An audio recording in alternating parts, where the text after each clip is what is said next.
আসসালামু আলাইকুম প্রিয় শিক্ষার্থীরা, আশা করি তোমরা সবাই ভালো আছো। তোমরা যারা ষষ্ঠ শ্রেণীতে পড়ছো, তোমাদের ফাইনাল পরীক্ষা ডিসেম্বর মাসে। তাই তোমাদের পরীক্ষার প্রস্তুতিকে এগিয়ে নেওয়ার জন্য তোমাদের সাথে আছি আমি, রায়হান স্যার। আজকে মূলত আমি তোমাদের সাথে আলোচনা করব ডিজিটাল প্রযুক্তি বিষয়টি নিয়ে, অর্থাৎ ডিজিটাল প্রযুক্তির শিখন অভিজ্ঞতা ৩, যা তোমাদের ফাইনাল পরীক্ষায় আছে, অর্থাৎ আমাদের বিদ্যালয় পত্রিকা। এই শিখন অভিজ্ঞতাটির বহু নির্বাচনী ও এক কথায় উত্তর যেগুলো আছে গুরুত্বপূর্ণ, সেগুলো আমি এখন আলোচনা করব। এগুলো তোমরা পড়লেই চলবে অধ্যায় ৩ থেকে, অর্থাৎ শিখন অভিজ্ঞতা ৩ থেকে। তাহলে চলো আমরা শুরু করি। ১, বিদ্যালয়ের পত্রিকা তৈরির প্রথম কাজ কোনটি? প্রতিবেদন তৈরি। বুদ্ধি খাটিয়ে কোনো কিছু তৈরি করাকে কি বলে? বুদ্ধিবৃত্তিক সম্পদ। নিচের কোনটি বুদ্ধিবৃত্তিক সম্পদ? কবিতা। মোনালিসা কি? চিত্রকর্ম। মোনালিসা ছবিটি কি ধরনের সম্পদ? বুদ্ধিবৃত্তিক সম্পদ। নিচের কোনটি সাহিত্য ও শিল্পকর্ম সম্পর্কিত সম্পদ? নাটক। শিল্প কারখানা সম্পর্কিত বুদ্ধিবৃত্তিক সম্পদ কোনটি? মোড়কের ডিজাইন। ইন্ডাস্ট্রিয়াল প্রপার্টি নিচের কোনটি?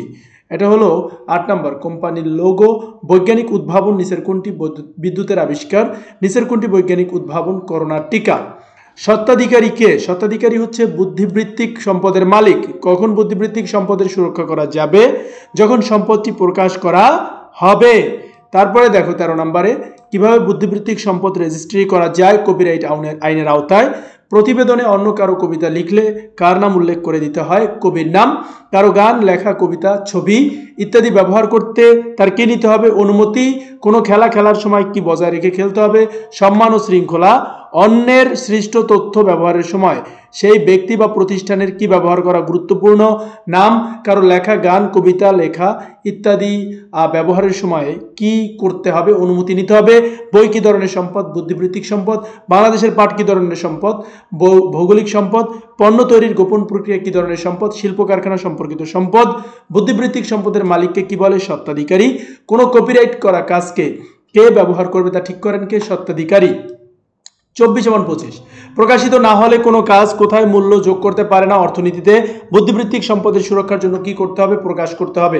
শিক্ষার্থী বন্ধুরা, এখানে এই যে 25টি খুবই গুরুত্বপূর্ণ সংক্ষিপ্ত প্লাস বহু নির্বাচনে আমি আলোচনা করলাম, তোমরা এগুলো প্রচুর পরিমাণে প্র্যাকটিস করবে এবং এই অনুযায়ী তোমরা চর্চা করবে যাতে তোমাদের ফাইনাল পরীক্ষা ভালো হয়, সেই আশা ব্যক্ত করে আমি এখানে শেষ করলাম। আল্লাহ হাফেজ।